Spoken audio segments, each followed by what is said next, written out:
بسم اللہ الرحمن الرحیم، السلام علیکم۔ بلے کا نشان تحریک انصاف کو واپس کا ملا، ایسے لگا جیسے کوہرام مچ گیا۔ یوں لگ رہا ہے کہ اب تو کوشش ہو رہی ہے جیسے الیکشنز ہی نہ ہو۔ اتنا خوف، اتنی پریشانی، اور صرف مسلم لیگ نون نہیں، ساری جماعتوں میں، تمام جماعتوں میں اتنی پریشانی ہے کہ یہ ہو کیا گیا ہے۔ ایسے لگ رہا ہے کہ جیسے یہ جو پلان تھا وہ صرف اور صرف بلے کے نشان کو کے واپس ملنے سے ہی سارا ناکام ہو گیا ہے۔ ابھی تو جناب تحریک انصاف کی مشکلات ابھی کہا جا رہا ہے بڑھنی ہیں، ابھی تو اور بہت سے مراحل ہیں۔ آپ دیکھ رہے ہیں، سننے میں آ رہا ہے، یہ تحریک انصاف کے لوگ ویڈیو بنا رہے ہیں کہ تجویز کنندہ، تائید کنندہ وہ اٹھائے جا رہے ہیں، حتیٰ کہ عورتوں تک کو اٹھایا جا رہا ہے، عورتوں تک کو گرفتار کیا جا رہا ہے۔ اور یہ پیغام آپ دیکھیے، زرتاج گل صاحبہ نے ویڈیو پیغام کے ذریعے بھی بتایا کہ جی میں ان کے گھر والوں کو کیا جواب دوں، میری تجویز کنندہ، تائید کنندہ جو خواتین تھیں ان کو گرفتار کر لیا گیا ہے۔ تو یہ ابھی تو تحریک انصاف کے لیے مشکلات ہیں۔ صرف بلے کا نشان واپس ملا ہے تو اتنی چیخیں ہیں کہ جناب یہ پشاور ہائی کورٹ نے کیسے کر دیا، سنگل بینچ نے کیسے کر دیا۔ اور اب تحریری فیصلہ بھی جب آیا ہے سامنے اور اس میں کہہ دیا گیا ہے کہ نہ صرف یہ کہ بلے کا نشان واپس کیا جائے، پشاور ہائی کورٹ کا آرڈر ہے الیکشن کمیشن کے لیے، ساتھ یہ کہا گیا ہے کہ ویب سائٹ پر بھی لگا دیا جائے۔ اور جب آ گیا معاملہ شیڈول کا، اس کے بعد آپ کیسے کسی کو محروم رکھ سکتے ہیں کسی پارٹی کو؟ اور یہ کوئی ایک پارٹی نہیں ہے، کوئی ایک فرد نہیں ہے، یہ کروڑوں لوگ ہیں جو اس کے ووٹرز ہیں۔ آپ ان سے ووٹ کا حق چھین رہے ہیں۔ 13 جنوری آخری تاریخ ہے، وقت کم ہے، لہٰذا اب یہ ریلیف دیا گیا۔ اچھا، یہ بھی اعتراض ہوا کہ جناب ابھی یہ کیوں، ایک جج کیوں؟ تو جج صاحب نے بڑے زبردست طریقے سے جواب دیا کہ بھائی پانی سر سے گزر چکا ہوگا، اور جب تک الیکشنز ہو جائیں گے، کیا اس کے بعد ہم 2 جج بیٹھ کر اور پھر حتمی فیصلہ کریں گے، اس میں جتنا وقت لگے گا، تو کیا الیکشن کمیشن کو ہم آرڈر دیں گے کہ سارے الیکشنز ہی دوبارہ کرواؤ؟ تو اس لیے جناب یہ بلے کا نشان واپس ملنے کے بعد پریس کانفرنسز تیز ہو گئی ہیں۔ آپ دیکھیں کہ حالات کیا ہیں، فیصلہ آباد سے بڑی بری خبریں آ رہی ہیں، نون لیگ کے لیے اتنی پریشانی بن گئی ہے۔ طلال چودھری صاحب باقاعدہ پریس کانفرنس کرتے ہیں اور وہ کہتے ہیں جناب یہ 9 مئی والے جنہوں نے توہین کی، شہداء کی یادگاروں کی توہین کی، جو ہاؤس ہے اس کی توہین کی، ان کو نہیں چھوڑنا چاہیے، بتائیں یہ کیسے آ سکتے ہیں؟ اور پھر ساتھ یہ بھی کہہ رہے ہیں ہمیں پریشانی نہیں ہے، 1 بلہ 2 3 4 بلے ہوں، بلہ بالا ہو، ہمیں کوئی مسئلہ نہیں۔ وہ سب اس طرح کی بات طلال چودھری نے شروع کر دی ہے، لیکن پریشانی واضح ہے کہ اب ایک ایجنڈا سیٹ ہو گیا ہے۔ یہ تو نظر آ گیا ہے ان کو کہ جناب یہ ساری کوششوں کے باوجود یہ اب بلے کا نشان اگر رہتا ہے تو کوئی فائدہ نہیں ہے۔ ہم لوگوں کو اٹھا لیں گے، پکڑوا دیں گے، سارا کچھ کر دیں گے پولیس بیوروکریسی کے ساتھ مل کر، لیکن بلے کا نشان ہوا تو بات نہیں بنے گی۔ اسی لیے اب یہ چاہ رہے ہیں عرفان صدیقی جو ان کے چیف ایڈوائزر بنتے ہیں، سینیٹر ہیں، طلال چودھری بھی اب میدان میں آ گئے ہیں، میاں جاوید لطیف بھی ہیں، سارے اب یہ کہہ رہے ہیں کہ جی یہ تحریک انصاف کو بین کیا جائے، کالعدم کیا جائے۔ اور اب سے کچھ دیر پہلے میری بات ہوئی سینیٹر ہمایوں محمد سے جو تحریک انصاف کے رہنما ہیں، وہ کہتے ہیں جی کوئی اور ان کے پاس چانس ہی نہیں ہے سوائے اس کے کہ تحریک انصاف کو بین کر دیا جائے، اس کو کالعدم قرار دے دیا جائے۔ اس لیے اب یہ سب یہ کوشش کر رہے ہیں۔ اس کے علاوہ یہ جو مرضی کر لیں، تحریک انصاف وہ کہہ رہے ہیں جی 2/3 اکثریت لے گی، فری اینڈ فیئر الیکشنز ہو گئے تو اس سے زیادہ وہ کہہ رہے ہیں جناب اکثریت ہمارے پاس ہوگی۔ یہ اس وقت صورتحال ہے۔ اسی وجہ سے آپ دیکھ رہے ہیں کہ کوئی بھی نون لیگ کے اندر آپ کو نظر نہیں آ رہی کوئی تحریک، کوئی جلسہ جلوس، اس طرح کی کوئی چیز نظر نہیں آ رہی۔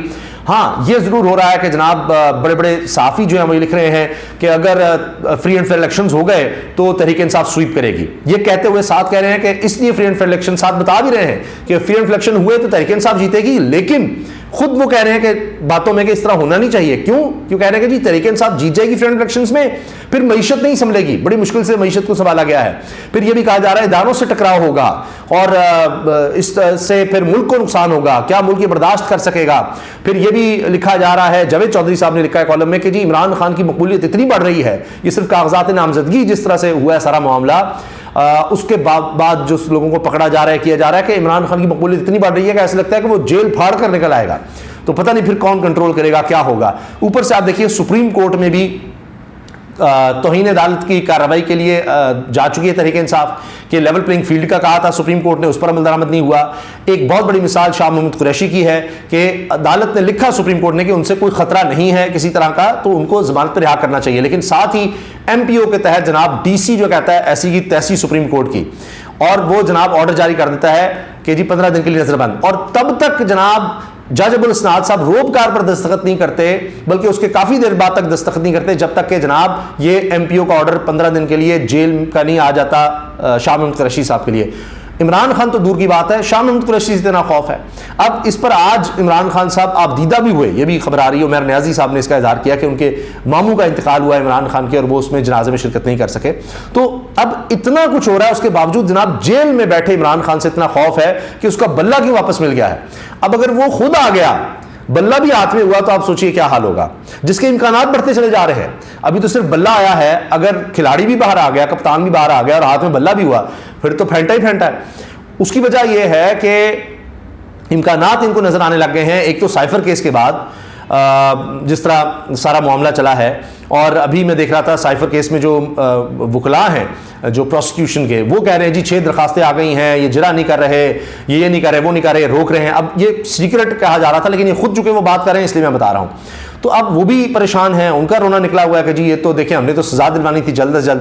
ان کے اوپر بھی پریشر یہ ہے کہ سزا جلدی دلوا دو, تاکہ یہ سائفر میں ضمانت پر ہے, توشہ خانہ میں بھی ضمانت مل جائے. وہ سزا معطلی کے لیے بھی سپریم کورٹ تحریک انصاف پہنچ گئی ہے, تو وہاں بھی اگر کیس سن کر اس میں بھی سزا معطل ہو جاتی ہے, اس میں بھی توشہ خانہ میں بھی رہائی مل جاتی ہے. یہ وہ کیس ہے جس میں جسٹس عامر فاروق صاحب جیسا جج وہ یہ مانتا ہے کہ جناب یہ تو بالکل جس طرح ہمایوں دلاور نے فیصلہ دیا ہے وہ بالکل فارغ ہے, بیکار ہے, اس میں ان کو ضمانت پر رہا کیا تھا, لیکن کنوکشن ختم نہیں کی تھی ضمانت پر رہا کرنے کے باوجود. اور پھر اس کے بعد جناب دوبارہ آپ نے دیکھا کہ اس میں ان کی گرفتاری ڈال دی جاتی ہے.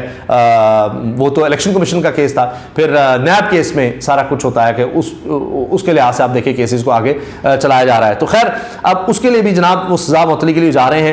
تو اسی طرح 190 ملین پاؤنڈ کا جو کیس ہے القادر ٹرسٹ کیس, وہ الگ سے ہے. تو اس میں اگر وہ رہائی مل جاتی ہے ضمانت پر عمران خان صاحب کو, تو پھر کیا بنے گا, تو وہ باہر آ جائیں گے, یہ ایک خوف نظر آ رہا ہے. اچھا, اس کے ساتھ جناب سندھ ہائی کورٹ سے بھی آپ دیکھیں کیا ہوا ہے. صرف پشاور ہائی کورٹ ہی نہیں, سندھ ہائی کورٹ سے ایک فیصلہ آیا. فردوس شمیم نقوی صاحب جو گھر پر نظر بند تھے کیونکہ وہ بیمار ہیں, بہت زیادہ ان کی طبیعت خراب تھی, غالباً کینسر پیشنٹ بھی ہیں, تو پہلے تو ان کو جیل شیل میں رکھا ہوا تھا. اب سندھ ہائی کورٹ نے یہ کہہ دیا ہے کہ جناب ان کی حفاظت بھی کی جائے, نظر بندی بھی ختم, سب جیل کرنا ختم, اور ان کی حفاظت کی جائے. اب ہوا یہ ہے کہ یہ chief justice Sindh high court میں بار بار کہہ رہا ہوں, انہوں نے مزار قائد کے باہر کھڑے ہو کے حلف لینے کے بعد مزار قائد پر گئے, وہاں اپنے ساتھیوں کے ساتھ بھی تھے, وہاں باہر آ کر میڈیا سے بات کرتے انہوں نے کہا ہے کہ انصاف صرف ہوگا نہیں, ہوتا ہوا نظر آئے گا, اور یہ جو سفوکیشن ہے, جو گھٹن ہے, وہ اب نہیں ہوگی. اور وہاں سے بھی اس طرح کے فیصلے آنے لگ گئے ہیں. اب لاہور ہائی کورٹ بچی ہے صرف, یا کچھ اسلام آباد ہائی کورٹ تو بہت ہی زیادہ, اور اس کے علاوہ سپریم کورٹ ہے, وہاں سے بھی اب جناب گھبراہٹ ہے کہ یہ سائفر کی ضمانت کے بعد کیا بنے گا, وہاں سے ریلیف مل جائے.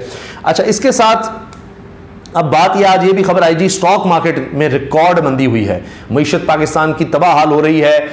جو بجلی اور گیس کا سرکولر ڈیٹ ہے وہ 5000 ارب روپے پر پہنچ گیا. اس کی کچھ سمجھ نہیں آ رہی. بجلی حالانکہ مزید مہنگی کی جا رہی ہے, 4 روپے فی یونٹ مزید مہنگی بجلی کی جا رہی ہے, اس کی خبر آئی ہے, لیکن پھر بھی سرکولر ڈیٹ کم نہیں ہو رہا. بجلی مہنگی کر رہے ہیں تو اس کی کھپت کم ہو رہی ہے, کھپت کم ہو رہی ہے تو سرکولر ڈیٹ پھر بڑھ رہا ہے, کیونکہ کیپیسٹی پیمنٹس اپنی جگہ ہیں.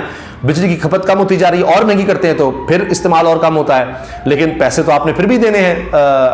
سرکولر ڈیٹ بڑھے گا کیپیسٹی پیمنٹ میں کہ جی ہم نے معاہدے آئی پی پی سے اس طرح کے کیے ہیں, یہ نون لیگ نے اور پیپلز پارٹی نے, کہ جناب ہم آپ سے بجلی خریدیں نہ خریدیں, آپ کو پیمنٹ ہم کریں گے. بجلی آپ سے خریدیں گے تو الگ پیمنٹ ہے بجلی خریدنے کی, لیکن نہیں بھی خرید رہے تو پھر بھی آپ کو ہم کیپیسٹی چارجز دے رہے ہوں گے, وہ ایک الگ مسئلہ ہے. حمزہ شہباز صاحب کا بیان آ گیا جی اپنے تایا کے خلاف ہی, اور وہ کہہ رہے ہیں جی خاموشی کی بھی زبان ہوتی ہے, نظر انداز کیا جا رہا ہے. اس کو اب جو حامی چینلز ہیں نون لیگ کے وہ بھی رپورٹ کر رہے ہیں کہ جی حمزہ اور نواز شریف آمنے سامنے آ گئے, لڑائی ہو گئی, یہ ہو گیا, وہ ہو گیا. اچھا, اس کے ساتھ جناب الیکشن کمیشن اب بھی باز نہیں آ رہا, اور توہین الیکشن کمیشن کیس میں آگے بڑھ رہا ہے. اور توہین الیکشن کمیشن کیس میں کیا کر رہا ہے کہ جی ہم اب جائیں گے اور اس میں فرد جرم عائد کریں گے. سپریم کورٹ نے کہا کہ آپ کا نظر آ رہا ہے کہ آپ کی توجہ الیکشن کروانے پر نہیں ہے, آپ تو اور کاموں میں پڑے ہوئے ہیں, اور وہی چیز نظر آ رہی ہے. آخر میں جناب جو بات شروع میں کرنی تھی میں بھول گیا, طلال چودھری صاحب کی جو میں بات کر رہا تھا اس وقت میں نے آپ کو بتانا تھا کہ فیصلہ آباد میں بڑی گیم بن چکی ہے, جس میں راجہ ریاض ہوں, رانا ثناء اللہ ہوں, سب مشکل میں نظر آ رہے ہیں. اب راجہ ریاض صاحب کو جس طرح شامل کیا گیا, اور وہ کیا کچھ کہہ چکے نون لیگ کے لیے, لوٹے ہوئے, اور ماضی میں نون لیگ کے خلاف کہتے تھے ساری کرپشن انہوں نے کیا ہے, ان سے زیادہ بڑا کرپٹ ہی کوئی نہیں ہے شریف برادران سے. اب وہ نون لیگ میں چلے گئے. فیصلہ آباد میں ہی ہوا ہے کہ نون لیگ کے اپنے لوگ پریشان ہیں. میں نے بتا دیا حمزہ شہباز صاحب خود کہہ رہے ہیں کہ جی دیکھیں ہمارے اپنے ورکر جو ہیں وہ پریشان ہو رہے ہیں. طلال چودھری کو کہا جا رہا ہے کہ ایم این اے کا ٹکٹ نہیں تمہیں ملنا, ایم این اے کا نہیں. طلال چودھری اس پر ناراض ہو گئے, جی ایم پی اے کا لڑ لو, صوبائی اسمبلی کا پنجاب کا لڑ لو, ایم این اے کا قومی اسمبلی کا نہیں لڑنا. طلال صاحب اس پر ناراض ہیں, وہ اس پر مان نہیں رہے, یہ الگ پھڈا بنا ہوا ہے. رانا ثناء اللہ صاحب فیصلہ آباد کے کرتا دھرتا سمجھے جاتے ہیں, ویسے تو پنجاب کے ہی سمجھے جاتے ہیں, لیکن ان سے چیزیں نہیں کنٹرول ہو رہی. ان سے تو اب یہ راجہ ریاض کو جس طرح ٹکٹ دیا جا رہا ہے وہ معاملہ نہیں سمجھ رہا. اور تو اور اب آپ سوچیں کہ یہ حال ہوگا کہ لوگ انکار کریں گے, کہ نون لیگ منت کر رہی ہوگی کہ جناب آپ کو ہم ٹکٹ دینا چاہتے ہیں, آپ الیکشن لڑیں, اور کہہ رہے ہیں جی نہیں میں نے نہیں لڑنا. یہ ہے جی حلقہ NA-95 سے نون لیگ کی خواہش کے باوجود عاصم نذیر نون لیگ کے ٹکٹ سے الیکشن لڑنے کو تیار ہی نہیں ہے. ایک اور جھٹکا سنیے کہ طلال چودھری کے تو اپنے چچا وہ تحریک انصاف سے لڑ رہے ہیں, وہ بھی سنیے. اچھا اب ہوا یہ ہے, یہ ایک تو طلال چودھری کو جس طرح انکار ہو رہا ہے, ہو سکتا ہے اپنے وہ چچا ہی کی مدد شروع کر دیں. اس میں یہ ہے کہ جی NA-95 سے یہ ہے کہ ان کو کہا جا رہا ہے نہیں آپ کو صوبائی الیکشن لڑنا پڑے گا. نون لیگ پہلے یہاں قومی اسمبلی کے حلقہ نواب شیر وسیر کو ٹکٹ دینے کا ارادہ کر رکھا ہے. لوٹوں کو مل رہا ہے ٹکٹ, طلال چودھری کو نہیں مل رہا, جو نااہل بھی ہوئے, توہین عدالت میں بھی سارا کچھ ہوا. اب وہ کہہ رہے ہیں جی نواب شیر وسیر جو ہے اس کو ٹکٹ دے دیں گے. اچھا اب اسی حلقے سے طلال چودھری کے چچا ہیں جی چودھری اکرم پی ٹی آئی کی طرف سے الیکشن میں حصہ لے رہے ہیں. اب آپ سوچیے ذرا, طلال چودھری کی تو اپنے گھر لڑائی پڑی ہوئی ہے, پتہ نہیں وہ ناراض ہو کر کہیں اپنے چچا کو ہی نہ سپورٹ شروع کر دیں, اور پہلے ہی فیصلہ آباد کا حلقہ راجہ ریاض کی وجہ سے ناراض ہے. اچھا اس میں اب راجہ ریاض کو ٹکٹ دینے کا جو وعدہ کیا گیا ہے, یہاں پر پہلے حلقہ رانا افضل نون لیگ کے ٹکٹ سے الیکشن لڑا کرتے تھے. راجہ ریاض کے مد مقابل صاحبزادہ حامد رضا جو ہے سنی اتحاد کونسل کے سربراہ, وہ میدان میں آ رہے ہیں. اور اس کے ساتھ ساتھ جناب انہوں نے کہا بھی تھا حامد رضا نے کہ جی عمران خان کو اپنے انتخاب نشان گھوڑے پر الیکشن لڑنے کی آفر بھی کر دی تھی. اچھا اس حلقے سے رانا افضل کے بیٹے رانا احسان افضل راجہ ریاض کے نیچے صوبائی اسمبلی کا الیکشن لڑیں گے, تو وہ بھی بد دل ہوں گے. NA-97 تنیہ والے سے ہمایوں اختر الیکشن لڑیں گے, IPP میں جا چکے ہیں, ان کا کیا ووٹ بینک ہونا ہے, لیکن ظاہر ہے آپس میں ایک دوسرے کا ووٹ بینک تو توڑیں گے, وہ پیسہ وہ لگائیں گے, سیٹ ایڈجسٹمنٹ تو ہو نہیں رہی ان کے درمیان. اچھا اس سے پہلے جناب علی گوہر بلوچ اینڈ فیملی کا یہ حلقہ تھا, جبکہ پی ٹی آئی سے ذوالفقار بھٹو سعد اللہ ریاض فتیانہ اپنے بیٹے کے لیے امیدوار ہیں. تو یہ ساری ڈیٹیل جناب اسد اللہ صاحب نے اپنے ویلاگ میں بھی بتائی ہے. تو ایک طرف بلے کا نشان ہے, اور دوسری طرف نون لیگ کی پریشانیاں بڑھتی چلی جا رہی ہیں کہ عمران خان نہ باہر آ جائے, اپنی لڑائیاں جو ہیں وہ ان سے کنٹرول نہیں ہو رہی. ابھی اور حلقوں میں کافی لڑائیاں نظر آئیں گی. آج میں جب پاکستان پیپلز پارٹی کے سینئر رہنما چودھری منظور صاحب سے بات کر رہا تھا ٹیلی ویژن لائیو پر, تو وہ کہہ رہے تھے جی پنجاب کے بارے میں ان سے پوچھیں, یہ کیا JUI پیپلز پارٹی اکٹھے ہو گئے ہیں جنہوں نے کیا ہے, وہ ان سے بات کریں, آپ سندھ کے لوگوں کو ساتھ لیں, کیوں اتحاد ہو رہا ہے. نہیں وہ بڑے مایوس سے نظر آ رہے تھے اپنی لیڈرشپ سے, ان کی گفتگو سے اس طرح سے لگ رہا تھا وہ زیادہ بات بھی نہیں کرنا چاہ رہے تھے. تو ان کی صفوں میں جناب جو تحریک انصاف مخالفین ہیں ان کی صفوں میں ایک عجیب سی کھلبلی مچی ہوئی ہے, عجیب سی پریشانی ہے.